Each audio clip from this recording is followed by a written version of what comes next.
संस्थेच्या अंडर श्री तिरुपती शिक्षण संस्थेचे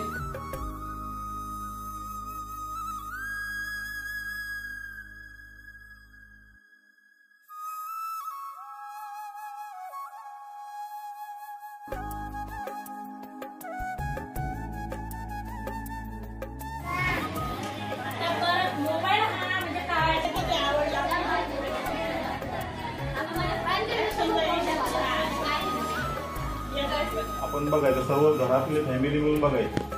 आता तसं राहिलं नाही, संवाद फार कमी झालाय. त्यामुळे संवाद मुलांच्या बाबतीत आपल्याला वाढवायचा आहे.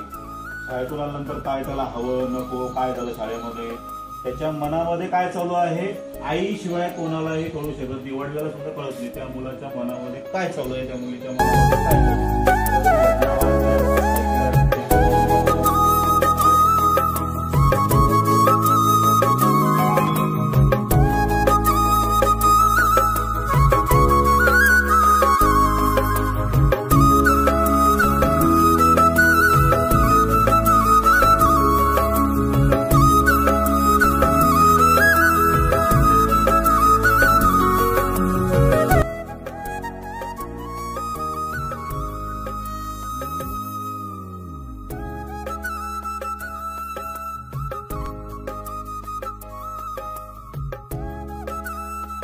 प्रकल्प दिलेला आहे त्यांना, रोमन नंबर कापून लिहायचे होते. काय सांगितले ते तर त्यांच्या लक्षात पण राहतील. ते प्रत्यक्ष कापताना ते कापून चिकवायचे म्हणल्यावर त्यांच्या लक्षात पण राहील.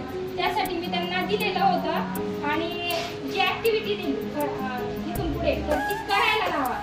त्याला खर्च लागतोय, हे लागतंय, मग कशाला करायची, तसं करू नका, करायला लावा त्यांना.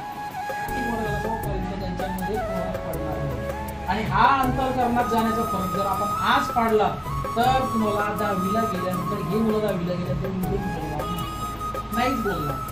आपल्यावर उदाहरण घ्या. आपण आज आता मी एवढं नोकरी करतो नाही म्हटलं तर मग त्या ठिकाणी चूक खरं कोणाची आहे, त्या 10वीच्या वर्ग शिक्षकाची आहे का? नाही. ते चूक कुठून चुकली, खालूनच चुकली. पहिलीपासूनच ती चूक लागली, चूक झाली. पालकांनी जर तेव्हा जर फिक्स केलं असतं तर 10वी मध्ये त्या पालकाला ठामपणे म्हणता आलं असतं की तुला त्याच युनिफॉर्म मध्ये जावं लागेल, किंवा तसं